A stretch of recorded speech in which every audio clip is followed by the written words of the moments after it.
Hello everyone and welcome to the very first episode of Elephant Talk, where today I had the absolute pleasure of talking with Peter Barber. I am very happy that he agreed to be my first guest. As you already know, I have collaborated with Peter on several projects, and of course he is in the reaction and analysis community. I absolutely love Peter's content over on his channel, as well as his covers, which we do get into in this chat. You may know him from being a part of the Bass Gang and a professional opera singer, and today we chat some more about recent projects and his current performing life. A quick dip into his writing project, and many laughs along the way. So I hope you sit back and enjoy my chat with Peter Barber. Thank you.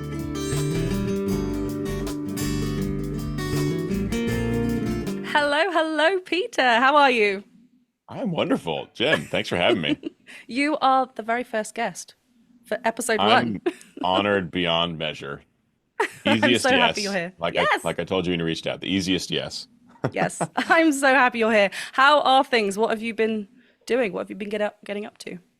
Yeah, well, I'm in my studio, which Yes. we were just briefly talking about. So the studio's done. I have been working a ton on original music. I'm writing this huge piece about the Iliad, actually. Achilles and the Iliad. It's a monster. It's an absolute monster. It's probably going to take me like 18 months to write. So that's priority number one. Aside from that, I'm still performing all the time as a professional opera singer. So we just had performances a couple weeks ago. We're working on a big cabaret show right now, which should be a lot of fun. Still running the podcast, still doing the analysis videos, doing all the things at once. Doing all the things at once. How do you sleep? You do mention that sleep is very important. I think you chatted with Eric on World XP, and I think you mentioned it there as Yes. well. And you've been chatting everywhere. But sleep is important. You hmm mentioned the Iliad on your video that you just released today, actually, on the Vengeance Yes. Saga of Epics. Vengeance I Saga. said I'm I know. reading it for some reason And I because thought, there's yeah, I haven't made the official announcement yet. Me and someone who's co-writing it with me, and I'll wait now because we're probably going to wait till like mid this year cool. to make the official announcement. But I'm just kind of Okay. putting out whispers. So there is a piece being done about Achilles and the Iliad and Achilles' relationship with Patroclus. We're kind of trying to capture both that romantic relationship between the two and Achilles as the fabled war hero. Those two parts of the story have never really been told side by side. As far as I've seen, it's usually kind of one or the other. Like you take A Song of Achilles by Madeline Miller, it's all about their relationship, and then you take Troy, that incredible movie from 2003 or whatever with Brad Pitt, and it's like all fabled war hero. So we're trying to do both, and it's probably going to be like 30 or 40 original songs, probably a couple hours of music, probably similar size as Epic. Wow. Oh, that's so fun. Yeah. So what can you talk about how far you are in the process? Like how Yeah, percentage wise, sure. how far? Yeah, Yeah. so I have started probably 30 projects, but as I'd say 22, 21 or 22 that will be used. So like, you're throwing stuff at the wall all the time, and eventually you find the sound and the vibe that works. Like, oh, okay, this will work for this song. So I would say out of the bunch of projects I've started, I've kind of fleshed out like 22 of them or Yeah. so, 20. So we're like, yeah, 70% of the way there as far as like creating structures for the projects, right? None of them are totally finished yet, and we're going to do the whole open auditions thing, and Oh, fun. um, that'll be like end of this year.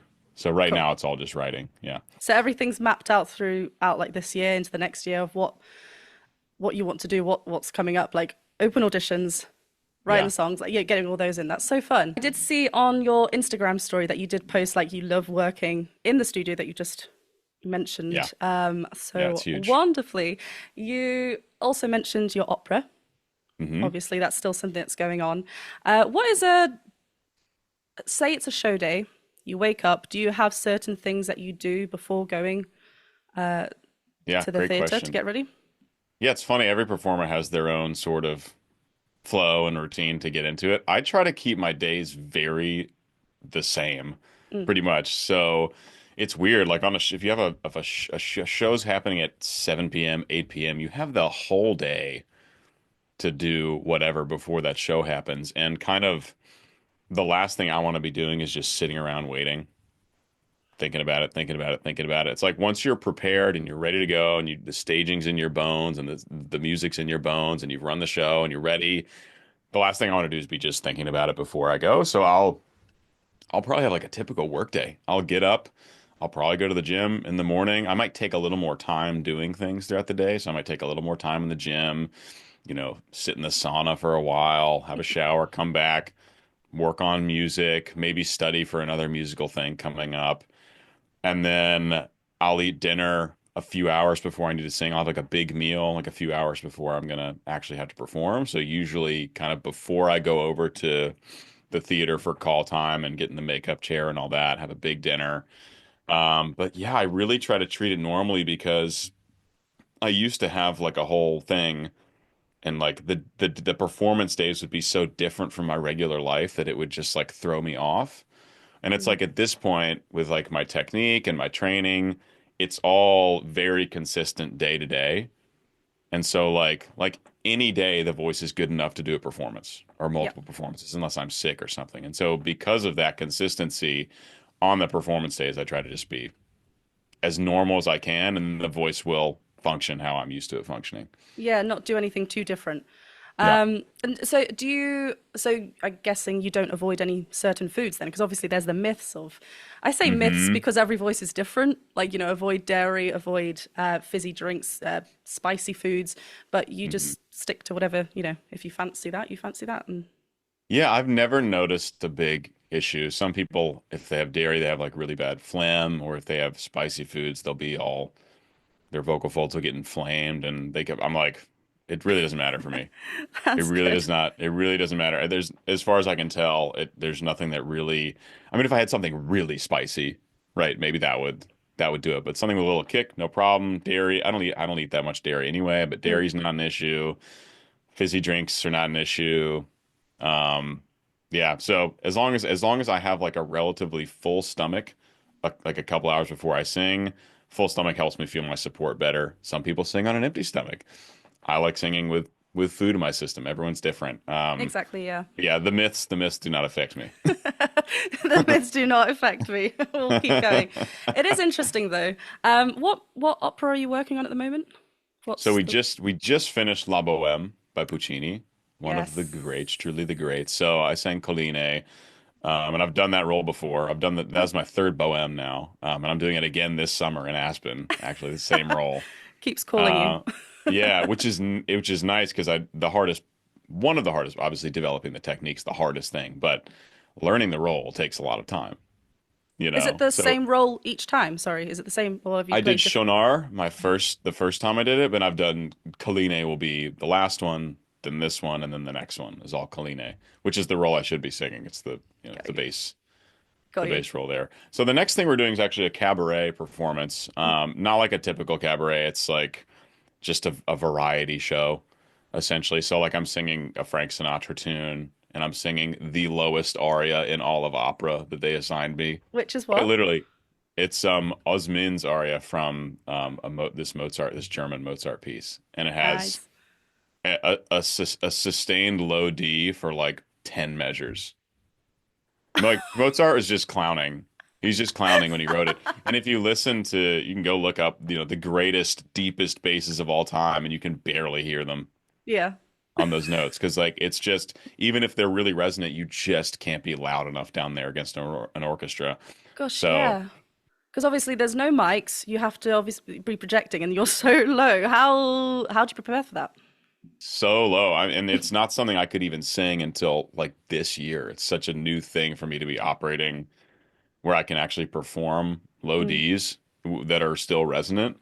But the other thing is that the aria is like super pattery, which in opera just means like tons of text, and it's really Okay. rangy. There are like tenth jumps, like octaves and tenths jumps, and there's like coloratura, and Okay. then it goes down to this sustained low D, and you're like, what are you doing? So it's got everything. They are really Yeah. showcasing your voice. Yeah, it's crazy. It's a really difficult aria on its own, and it has the lowest notes written, like non-optional lowest notes written in opera. Yeah, fair. Wow. Well, and when's that? When's the cabaret? When? That is, we have one show next weekend in Phoenix, no, this weekend in Phoenix, and then the next weekend in Tucson, and then after that I go to Florida for a Magic Flute, uh, Ooh, and then I fun. come back here for an Aida, and then I go to Okay, Alabama for a Barber of Seville, and then I go to Aspen for Bohème and Così fan tutte. look at And that's that, as far and that's touring far around. as far as far out as my schedule goes currently. You've done Barbara of Seville before, so I remember I messaged Hmm. you last time I saw it. That's one of my favorite ones. Yeah, Um, it's a comedy. It's fun. It's it's it's a great one. so good. It's so good. Yeah. So doing that, well, yeah, I did it this time last year here. Hmm. Mhm. And how does the audition process work then for all of these? Um, let's see. Well, for Arizona here, I'm a studio artist, so I'm like a young singer that does kind of whatever they need as far as roles. This program is particularly good about letting studio artists sing big stuff. So I've gotten to do like four principal roles here and a fifth Kamaida, which is very rare. Most of the big houses, if you do a young artist program or whatever, you're singing like really small stuff. You might be covering the big stuff, but you're singing the small stuff generally. Um, but I auditioned for this program fall of, gosh, what was it? Fall or spring of 2023, I think. Um, that's how I got this opportunity. And then for the other ones, actually, I mean, I haven't auditioned for anything since then. So, which is really nice, actually. I do not like auditioning, and it's expensive, and you got to travel, usually to New York. So it's just like word of mouth, like building a reputation in the industry where they're like, it's mostly for smaller companies now, of course, because I'm still super young for a bass. But they'll be like, "Oh, we need a Zarastro for this performance with this company in Florida. Who are the bases that we have the budget for and we can hire?" Someone reaches out to me or reaches out to the head of the studio artist program here, and then there you go. That's it. Right. So they obviously they've got the show, they've got the cast list, and then they approach you. That's Hmm. cool. That's nice because, like you Exactly. said, auditions are terrifying. They Not the are. one. They are. And I still don't have an agent or a manager, and I don't really need one You're yet. doing well. Yeah, I'm getting plenty of work, and I don't really have, I'm not really in a position to be working for like the really big companies yet, like singing at the Met or singing at like Chicago Lyric, like maybe some small roles or something like that. But right now, what makes a lot more sense for me is doing bigger roles with smaller companies. Yeah. And then when I get to be, 35, 40, that's when the voice really becomes what it's going to be at its best. And that's when it'll be more fitting to maybe get an agent and get my foot in the door of those much bigger companies. If I'm still singing opera in 5 years, like who knows? Like I love it, but who knows? With all the stuff we're up to, you don't know. You just don't know where it's going to go. You've got to be open with what's ahead. You can only plan so far, Yeah, because then exactly. you just don't know where it's gonna take you. But who knows? I want to Yeah. talk about January as well, the bass gang, Oh, yeah. because I wanted to get to that at some point. I reacted. I filmed my reaction a few days ago. I've edited it today. Oh, So well, it's thank you. fresh. It's fresh in my brain. I know I wanted to jump onto it, and I think, yeah, when this comes out, my reaction will be out already. Perfect. And throughout it, I was like, did Peter write these words as well? And then I think I saw your pinned comment.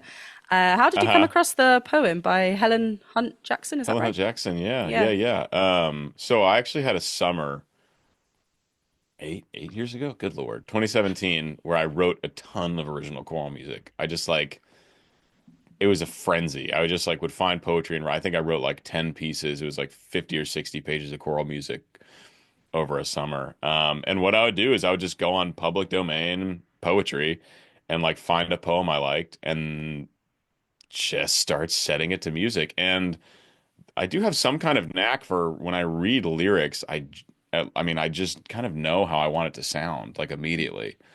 Um, kind of hear it in a way and then quickly put it down. So with this one, we were we had a slot for a wintertime release basically, and we're trying to figure out what songs to do. We have a number of covers kind of like in the oven that we could do, and we've always thought about doing an original. We've always wanted to do original music, and I was like, anytime we want, guys, I could write us a more kind of choral like original song. Like it'd be no problem. I'd love to do it. And so we're like, okay, we have these winter months where we have nothing coming out. we're not doing like a Christmas song this year.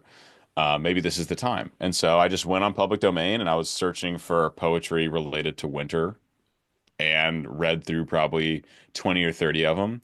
And I'd read through and be like, no, that one's not going to, because I would hear it. I'd like read the text and kind of hear musically where it would go. I was like, no, not that one, not that one, not that one. And I got to January and I was just like, okay, this, like the text, I like the poem, I like the text. It's perfect for like the vibe we're going for. And I can hear how it will kind of sound. Like, so I can kind of hear how it will sound. And just went from there. And I'm a through compose kind of person. So I'll just basically go section by section. I almost always start with the bass line, with what I want to do with it and flesh the whole thing out. Just like read the poetry, figure out how I want it to sound, what kind of chords I want to use, how I want it to kind of morph its way through. Start to finish. Just went through it, wrote the whole thing in 6 hours, maybe, or something like that. And then the next day, recorded the demo, edited it. So in 2 days, it went from nothing to a fully fleshed demo that I could send the guys. And sheet music done, everything. And then there's this brilliant thing. I don't know who's been doing it lately. The Wellerman, they were the first I saw do it with the Wellerman Bass Gang collab for Santiana, where they released a two-song single, one with instruments and one a cappella. And I Oh was like, yeah. oh, we should totally do this. And I did it for Scarborough Fair with Bobby. Okay, yeah. And I was like, we should do this for January. So I was like, okay, I'll write some orchestration. So I think I had like violins and cellos and a trombone and some horns and some cymbals, and then wrote all the sheet music for that as well. So there's like a full like orchestral thing.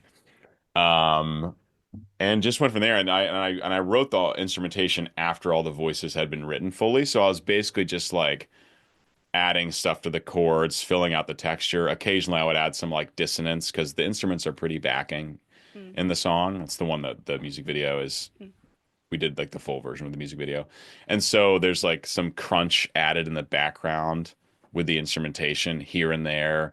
And that was it. That was January. And like we knew it wasn't going to be like a Valhalla Calling level hit just because of the genre, but we figured some people would like it and some people would be really moved by it. And it seems like that's been the result so What's far. happened? Yeah, I loved it's so uh, imagery based the lyrics, and I loved how like Yes. you've or the yeah the words from the poem. I love how it was also did Marwan edit it? I can't remember if I saw Music that. video? Yeah, music video. Sorry. Yeah, yeah. Yeah. Marwan did the music video. Our idea Cool. was make it like Eric Whitaker used to do these awesome virtual choirs with a bunch of people.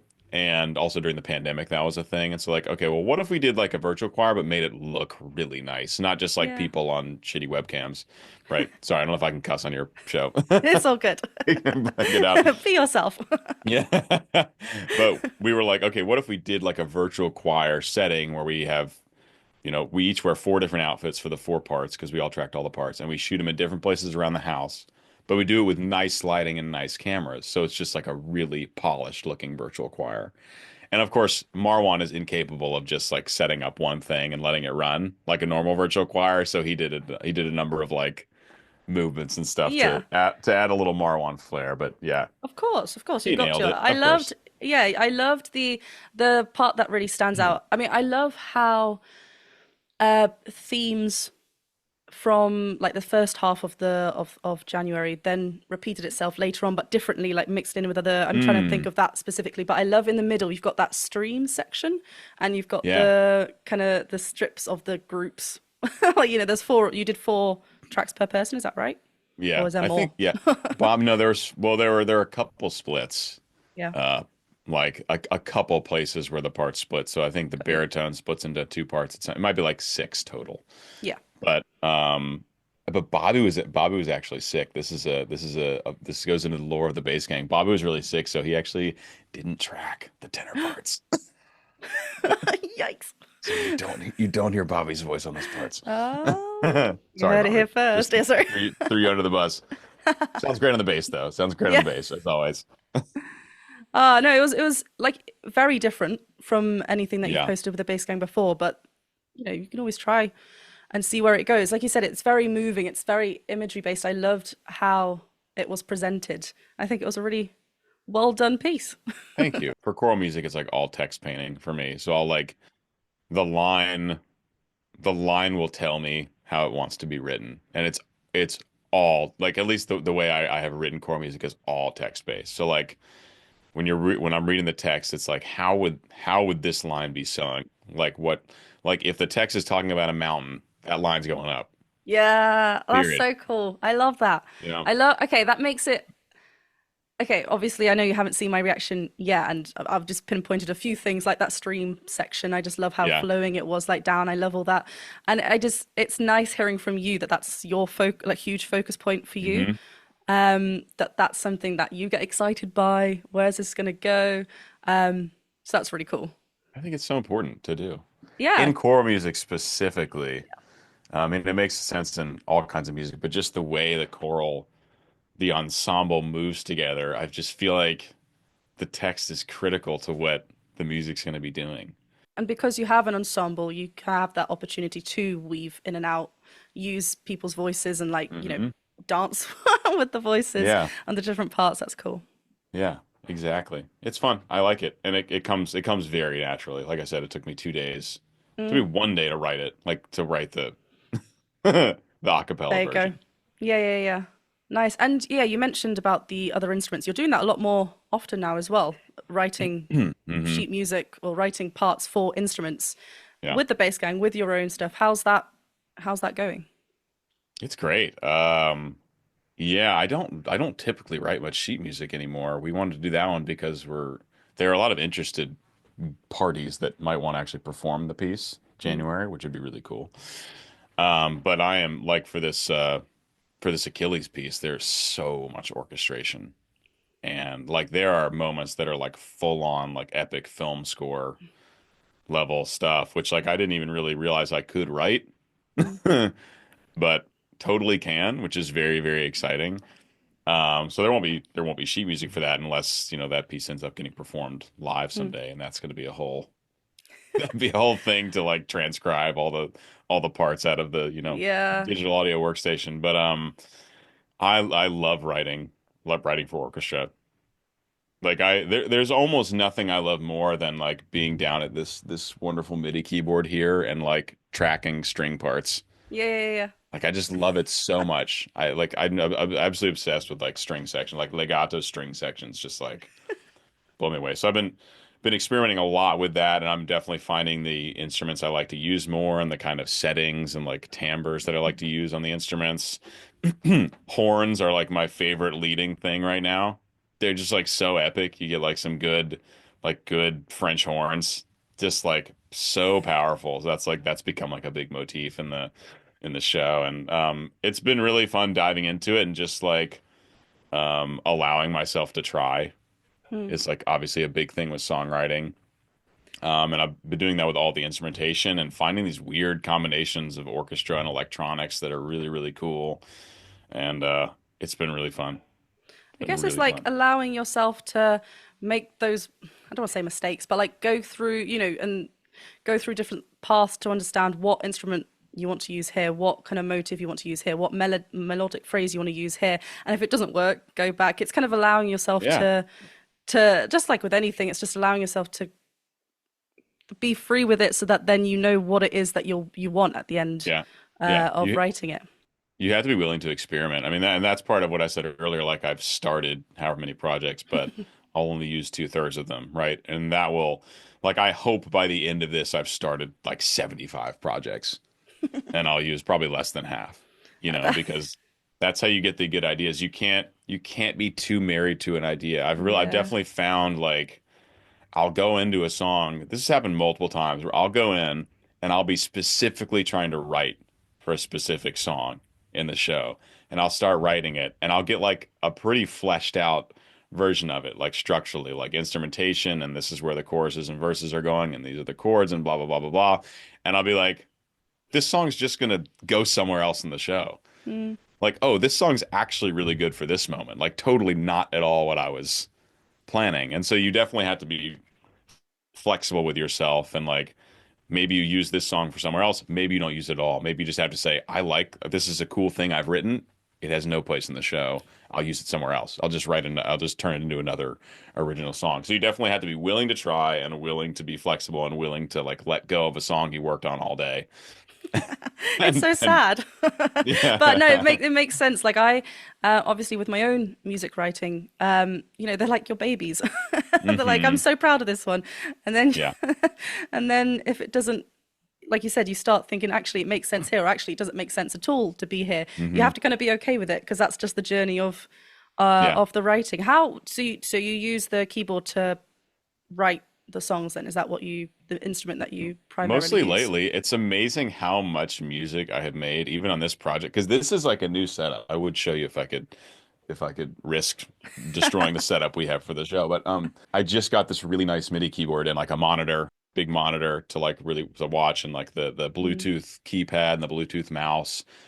So nice. It's so nice. But for so long, I mean, everything I had made until a month ago was just on my laptop, using mm, the keys as the little piano, doing chords on there, and then like an absolute wizard making up melodies by plucking things in. Some of the coolest things I will ever write have just been moving notes around until it's a really cool chord. And I'm like, that's fun. Whereas like I would have never thought to play it. yeah, You know what I mean? But lately it's been all like if I need to track a part, I will actually use the piano and track the yeah, part on the piano, whether it's like a choir part, whether it's strings, whether it's horns or whatever, and then I can go in and polish it and like quantize it or line it up, and obviously do all the editing later. But I try to actually play all the parts, and that was the main reason for getting the nice MIDI keyboard, so I could do that and so I could control expression and dynamics and stuff in real time, nice. which you got to have for writing like basically anything with orchestra, especially. Big projects, yeah. You need. It's nice to have that in front of you. Are you still playing the guitar? Because you picked that up a few. Is that something you're I still? Yeah. not so much. I mean, it's right there. So, I know. That's why I um, saw it. I thought, there's the osmosis, keys. osmosis by yeah.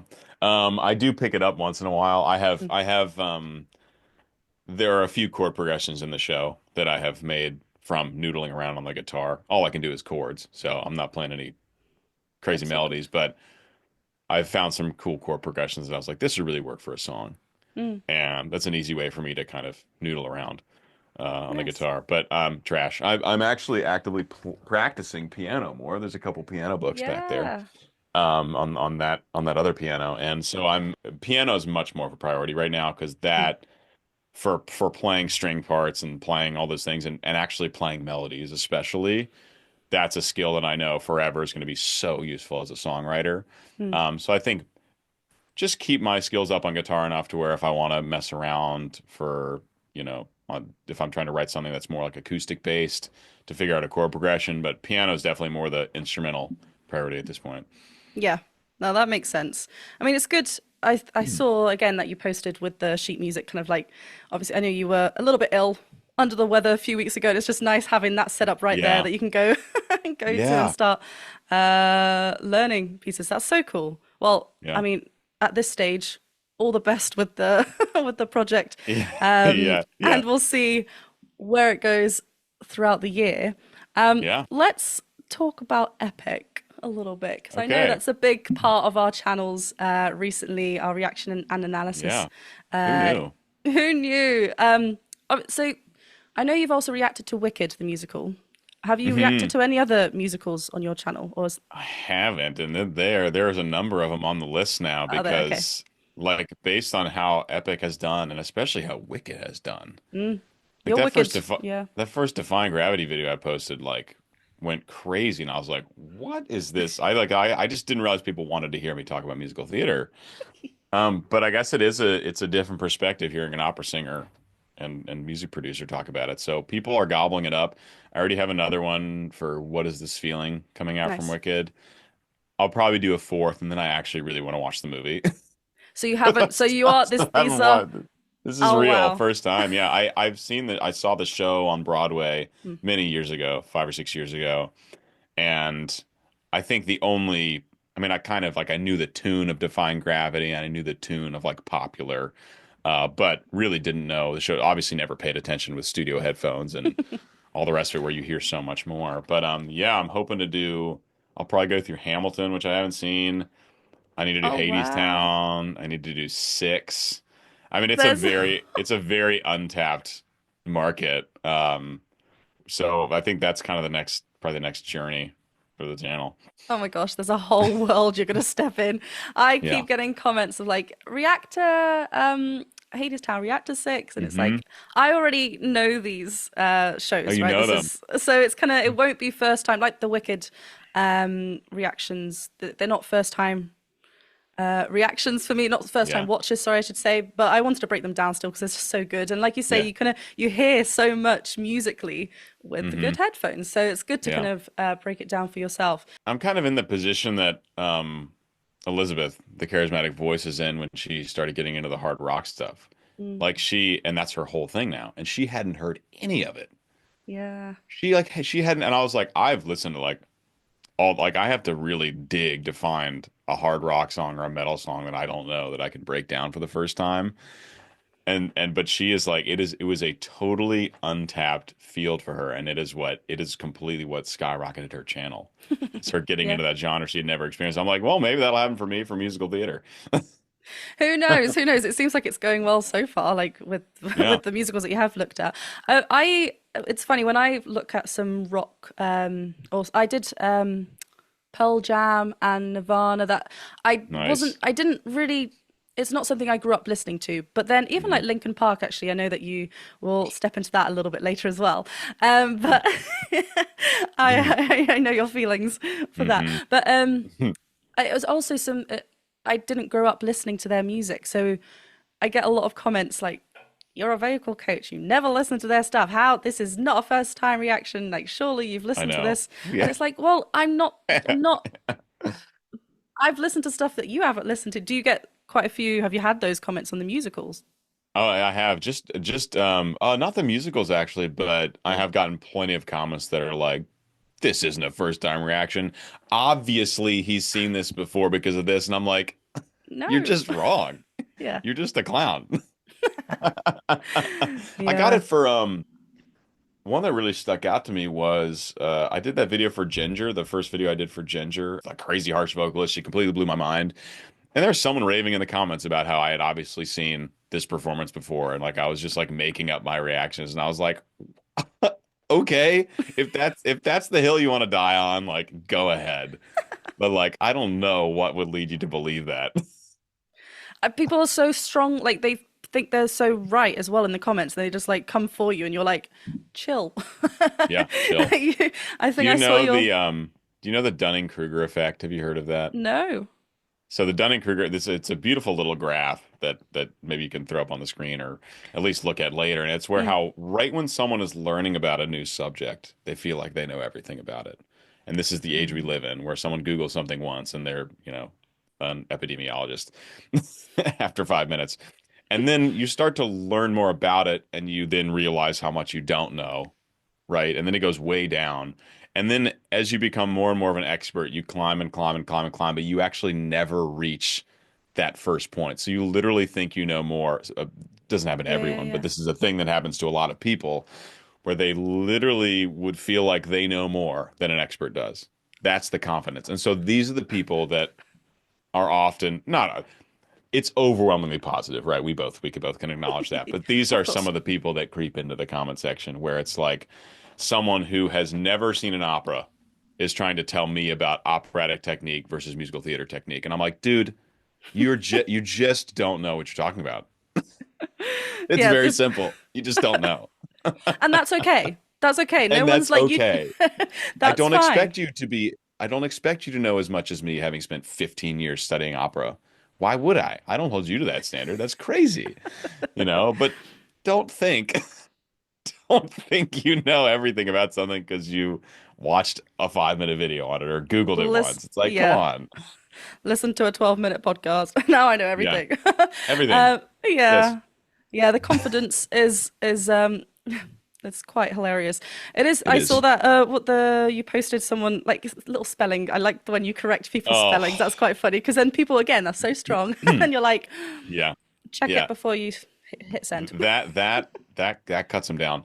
Yeah, I'm gonna start posting. People have been like, I've got a lot of responses from putting that on Instagram. People are really already. enjoying it. So I was like, I have a lot of like little snarky comments like that because like it's not worth the time to give a whole explanation, to try and change that person.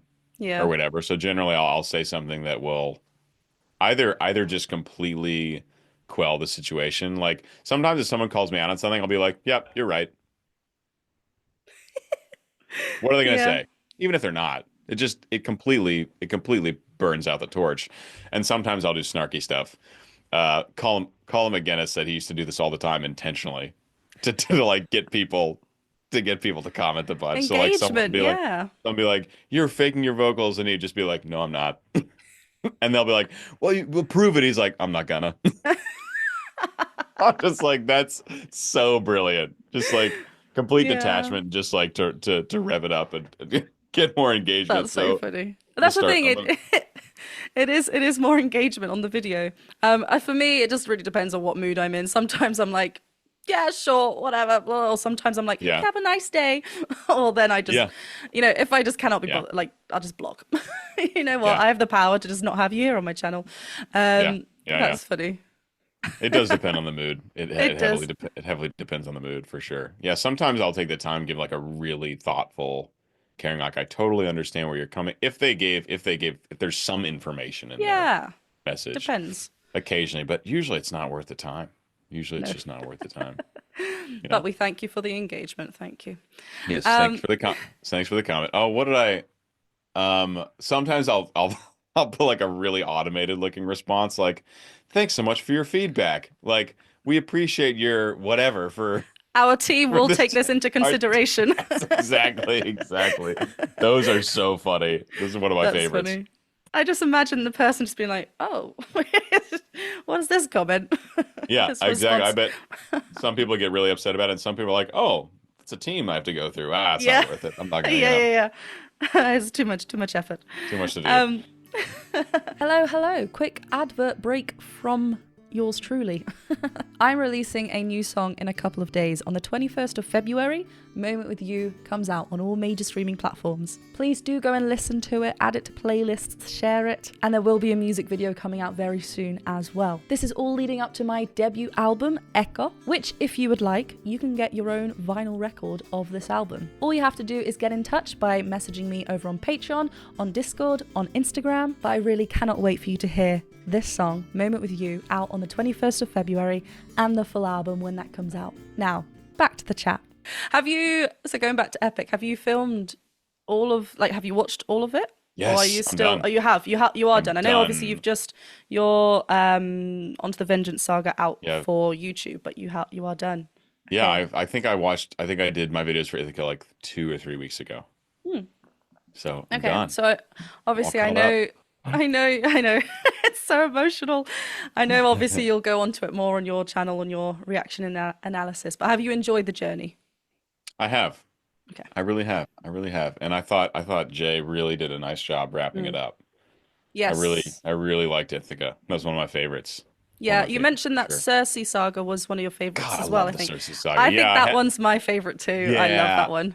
I hadn't listened back to it until very recently, like over winter break. I had only like since from May through December, it was just the analysis videos, and I Yeah. finally went back and listened. And yeah, Cersei, I just think especially the melody writing, man, it's so good. It's so catchy. I know he got some operatic influence there too from Carmen, um, Nice. in some of those songs, the habanera from Carmen. Yeah, Dun, yeah, yeah, dun, yeah, of dun, course. dun, dun. And I was like, yep. So I think that's part of it too, but just the just really good. So I just really like the songs in that saga, especially. I think I liked Wisdom Saga as well. I thought that was a really strong saga. But yeah, Cersei, I, there's just something about I think for me, I know you just mentioned about the operatic link there. I think it was the British accent. I Yeah. was like, yes. Yeah. um, Represent. to represent, yeah, that was fun. What a mad journey. Would you ever do a cover of an epic song? I thought about doing one for Would you? Thunderbringer when I was releasing the Thunder Saga, Hmm. but I listened to it and I was like, this is actually like a pretty big to do. I don't really want to bother. Alongside all of your other to-dos, Yeah, maybe. I was like, you know Yeah. what? Like the epic videos do well on their. I know it would be an easy grab for views if I did a cover of Thunderbringer, but I th um, there are other priorities at the moment for yeah, sure. of course. Of course. However, Yep. Morty's just talked about firing up like a reaction God games or something like that, and like that's something That I'd is be true. I'd, I I'd probably have be down. heard Okay. this too. Maybe I was approached, maybe I wasn't. Yeah, no, that would be so fun. That would be That'd be fun to fun. work with everyone again. And And I love the collaborative projects, and I yeah, also love because like so much of this stuff I do, like I'm doing all of it, and so it's like the tracking, the writing, the arranging, the editing, the mixing, the mastering. It's so much. So I love it when I just get to be featured as a voice, yeah. and I'm just like, I just send you my vocals. It'll You do take the me rest? 20 minutes, and you do it from there, and then I get all the glory from it. I mean, that's like that's how I feel like these wonderful singers in Epic, like so many of them are like stars now because they tracked vocals for 2 hours and sent it to Jay. Yeah. That's And they have that is tens of millions of streams. Isn't that's that the crazy? perfect life. It is so nice. Like so nice. You just track vocals. Probably didn't even have to worry about editing or tuning them. Just tracked them. Jay's got them done, and you're done. And then you just Yeah. sit back, you watch the animatics pop off, you watch the streams pop off, and you've literally done like a few hours of singing. Yeah, no, that's It's so true. absolutely crazy. So I love those projects. So anytime someone wants to feature me, I'm like, yeah, of course. Takes no I time. know. It's because it's so much, like you said, it's so much fun. You get to sing, send off your vocals, and then just watch it all happen. Just Um, watch it. Yep. do you have a favorite? If you were cast in Epic, who would you want to Mhm. be? Um, God, are there any voices that really suit? I mean, probably Zeus, I guess. Or like, okay, Zeus is an obvious one. Is there maybe something that like is so A obvious that maybe non-Zeus you'd, character. yeah. I generally don't like. Are there any other bases in the show? If I had any voice type, probably Cersei. I was gonna say, yes, go for Cersei. Go Or for Cersei. Hermes, just because Her- I love the club vibes. You saw me, I was just raving at like synthwave. I was like, I know synthwave in and out, and I was like, this is just textbook synthwave, and I am loving every bit of it. I know. I would Hermes would be what I would want to go for, just because it's you rock up in Act 1, have a Yeah, bop, rock up in Act 2, have another dance, and then goodbye. exactly, exactly. How Yeah, fun. it's a glorious little role, and Yeah, he's like mischievous and fun, and you can do so much with like voice acting and stuff like that. for sure. Yeah, maybe, and Um, it's another one that he's kind of got a slight British accent, so maybe I've just yeah, subconsciously gone there again. yeah, maybe that's what you're going for. Um, oh, well, okay, let's talk about covers then. You've just released I Can't Hear It Now, Arcane. Yeah. Mm-hmm. Beautiful. I have watched Thank that. you. Thank I you. love the video simplicity like black background Yeah, it's but super also simple. just you sound wonderful in it. Thank you. Your love for Arcane. Let's talk about that. Good Lord. Good Lord. Unbridled, there's no competition. It's like that music is like it's my whole world right now. It's Yeah. where I get pretty much all my inspiration Mm. for music and the show to go along with it too. Just really, really taken by the show. But yeah, the music, I just talked to Mako again for the podcast, Yes. who is like the executive music producer for that. And just like the soundscapes they create and the song that and then the chords they use are so interesting and unique. And then the blend of electronics and orchestra that I find so captivating. I Can't Hear It Now is one of the more kind of straightforward ones. Mm. Um, where it's really just it's like voice orchestra piano. Um, which is, it's much more simply as far as like how it's like the musical foundations are much more simple than if you go to a song like Sucker or Mm. something with Marcus King. I don't know how familiar you are with the soundtrack, but Mako was talking about like that song took him like 2 years to write, basically. Wow. Like just super complicated Yeah, and yeah, wanted to accomplish a lot with it. And so they're very different. And for this one, I really wanted to do a cover of I Can't Hear It Now just because I knew it would work well in bass voice. yeah. Hmm. I was like, it's just going to work really well in my voice. It'll be super easy to track and record. I didn't have time to write an entire instrumental, and I would have made it really complicated and overdone it, like I have a habit of doing. So I was like, oh, I'll just go on Fiverr. I'll hire someone who can make the instrumental. And if you do that, it's totally legal. Hmm. If you do that, make sure they can send you the stems so you know they really did actually put in each track, Got right? So you. person sent me the stems. I mixed and mastered it all myself and edited everything myself, but it didn't take very long. Creating the Yeah. instrumental was what was going to take a while. So, yeah, put it up, just released it. I'm super happy with it. I don't really, obviously everyone wants their music to do well, but this is one I just felt like I had to cover something from the show Yeah. because I love it so much. And that one was just very doable. Just like Mm. hire someone for a simple instrumental, track the vocals, polish it up, whatever, as opposed to covering one of like the really big like anthemy songs that just like it would have eaten up 100 hours, which I don't have at the moment. Sometimes you need like yeah, you've got so much going on. Sometimes you need those projects that are just like ones that you know you can do without it taking too long. Yeah, And you do exactly. a wonderful job of it. I thought, yeah, like I said, I thought it was really great. And I love how you did have the your episode with Mako come out, and then Linkin Park, and then the song. So it was all very nicely Yeah. collected together, Yeah. which I That thought turned was out very nicely. clever. So Yeah, that happens with the channel sometimes, and I really don't yeah. even plan it. It's just like things just line up. I was going to ask, like, is it how much of it is planned, and how much does it just kind of line up that way? The the so I think the I Mako had been in the books for a long time. Mm, Like we were in touch back in October for him coming on a second time. It was like, let's wait till it comes out so we can see how the music does, yeah, right? So we know more what we're talking about, everything. So I knew when that was going to happen, and then the cover, um, the cover was a pretty quick turnaround as well, and it had nothing to do with when the Mako episode was coming out, even though he wrote that song, which is crazy. Um, but it was just like I just want to do something like after the show comes out, I just want to make a cover for Arcane, and whenever I can get around to it, fine. yeah, And it took a few weeks to get the cover art, and it obviously takes a few weeks to process by streaming. So like my stuff was done, very early this year, but it took like another month to get everything up and out.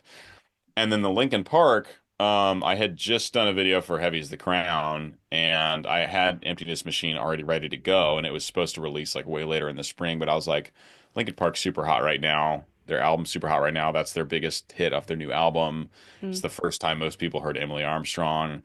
Like, let me just push this one up in the lineup. So whenever that happens, I'm usually recorded months ahead of time on stuff. Mason tries to stay about a month ahead so we can clear everything if we can. And so I just periodically I'll shift things around and just be like, hey Mason, I moved some stuff up in the lineup, just like make sure it's on your calendar, basically. And yeah. so then it ended up like Mako cover Lincoln Park, like back to back to back, all coming from the same world. Yeah. Well, it's nicely like delivered to the audience because they get to see like Yeah. links and stuff, which is really cool. So it is more of just like a recording in advance, and then if something makes sense to release earlier, you just shift it a bit earlier. I Yeah. mean, that's what I tend to do as well. Like sometimes, I'll go ahead, and if it makes sense to actually bring something forward hmm because of what's going on, or like it's a bit of trending or something, that's what I tend to do. Yeah, exactly. I find out when when I'm not doing a whole lot of opera, I will have like a stretch where the day is my own. Like I can really do what I want. And if I need to get ahead on reaction stuff, I'll usually spend the first couple hours each day just recording analysis videos, and I'll get months ahead. And then I literally won't shoot another video for like 2 months, and I'll come back and I'll be like, how do I do this? What do You I know? say in my intro again?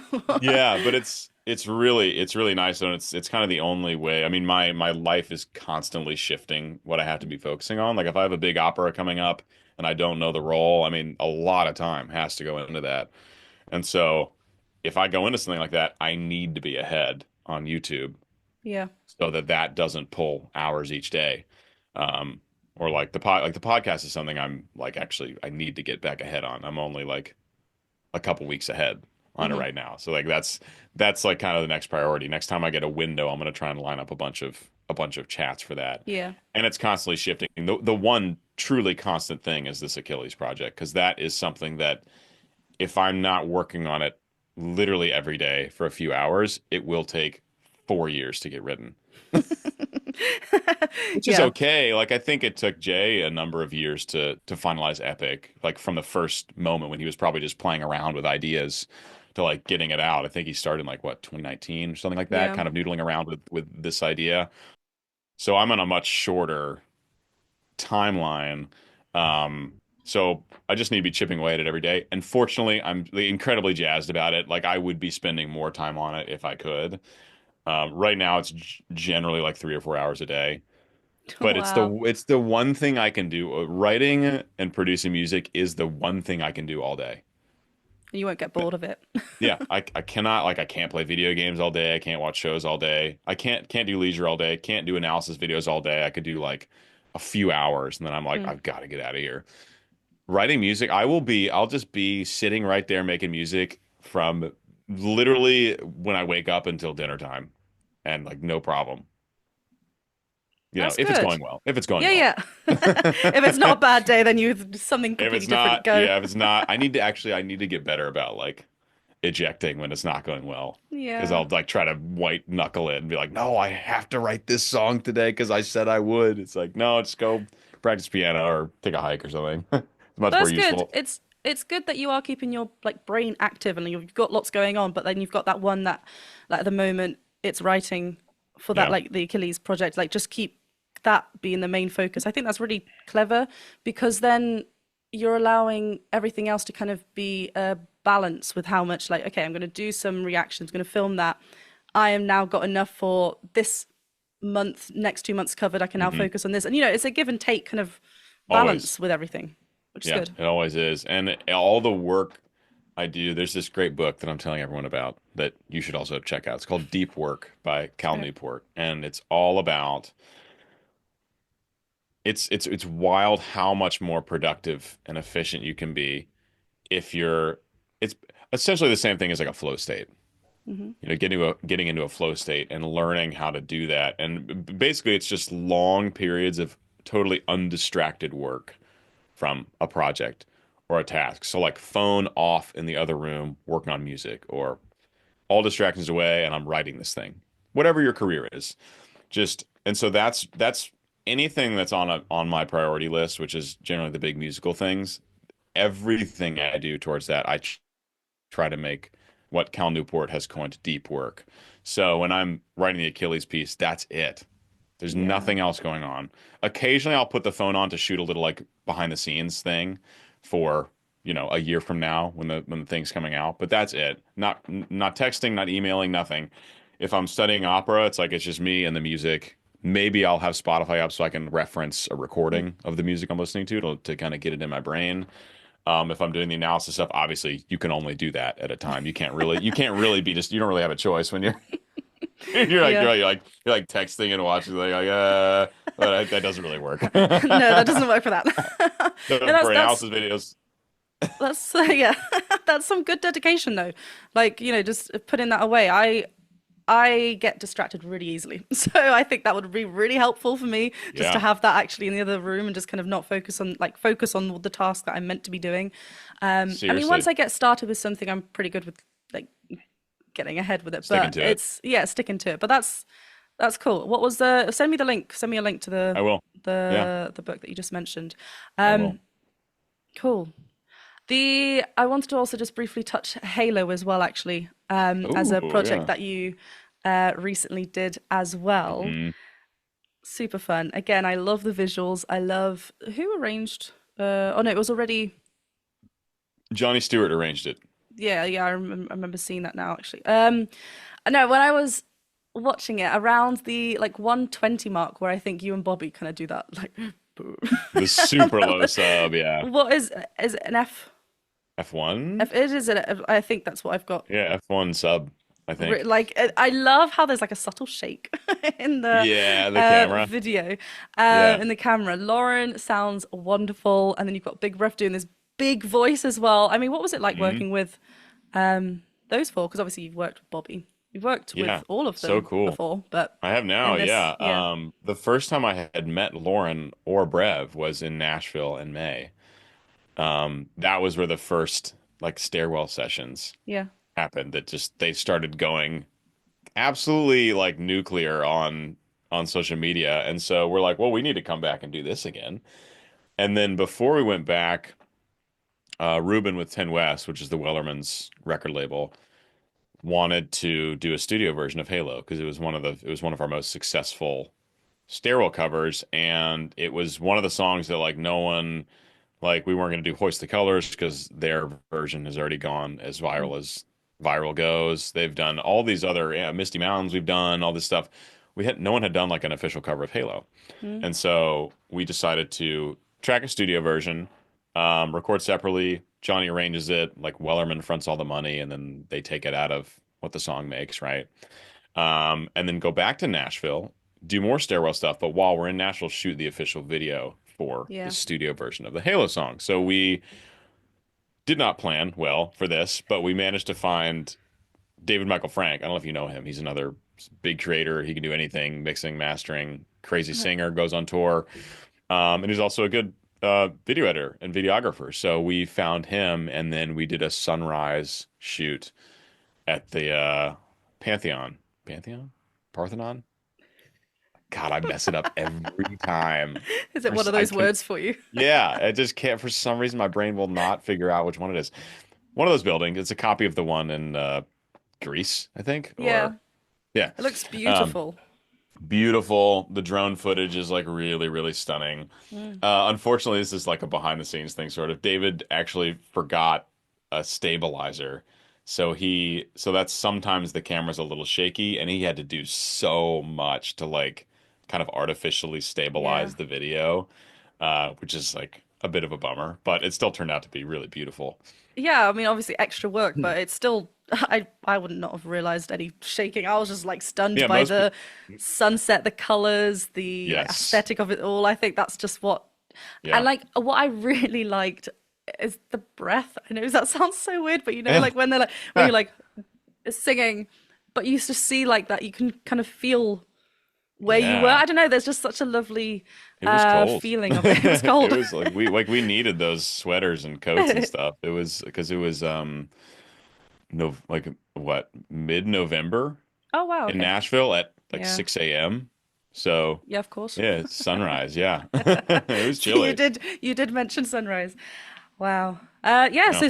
so many projects. Are there any covers you can talk about for your channel that that you're working on or plan Yeah, to work on? I can talk about one. Yeah. Tegan and I are doing another cover together. Fab, yeah.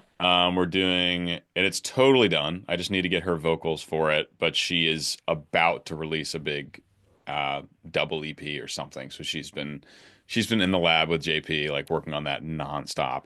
But Legends Never Die, which is another song from the League of Legends universe that Mako wrote, of Yep. course. Of course. And it's really epic and awesome. And like my vocals are done and it's huge. It's a huge anthem piece, like the original, but of course added our own flair to it. So I just need to get Tegan on there belting her face off. And then Yeah. that one will release probably in, I don't know, whenever she can get it to me, a month after that. So hopefully in the next couple Fabulous. months. We've got that to look forward to then. Yeah, Sounds great. big time. Okay. I'm going to ask you one last question before we go because this has Okay. been a really lovely chat. Thank you so much again for being the first guest over here. Woohoo! Yeah, thank you so much for your wonderful kindness. So, if you could collaborate with anyone, performing wise or like produce for, like dead or alive, who would it be Oh my and God, why? dead or alive. The choices. Holy smokes. Gosh, I'm torn, but like literally, can I have let me have a couple. Yeah, Let me go, have go, like go for let me have a few. Literally doing something with Mako Okay. would be incredible. Or just doing anything with that universe Mm. is like a dream. It's like a dream of mine to either work with them or get the bass gang involved somehow. I feel like there's a place for it in that universe. Some big epic bass vocals. So that would be cool. I would also kill to collaborate with Dan Reynolds from Imagine Dragons. Of course, yeah, that's another big love of like Imagine Dragons, yeah. Love, love, love, love, love. There are Nice. so many. There's so many, but I'll pick those two. I know the list could keep going on. Oh Oh, yeah. well, thank you very much again for your time and your Thanks for having me. presence. Thank you. Happy and proud to be the first guest on Yes, what are you calling it? Do you have a name for it? I do. It's called Elephant Talk. Elephant Talk. I hadn't mentioned it yet because it's so random, but it grows on you because it has nothing. I don't. I want this to be a place where, like, we don't necessarily talk about music. Like, I was and about, like, some, not on the record, but like voice, something to do with vocals and stuff. I know obviously your vocal art. So, and I just thought, let me just do something completely different. So is it more just like totally for fun, just like a passion project? Absolutely. To talk to people, to get to know people, just to see what's going on in their lives. I want it to be super chill. So that's my goal for this. And you have definitely made this a chill place for the first episode. Set the bar for a chill chat. Good. Yeah, just a fun place, something different. Elephant talk, there you go. But okay. Elephant thank talk. you. I love it. Yeah. I will see you very soon, Peter. Thank you very much again for being here. Thank you for having me. Cheers.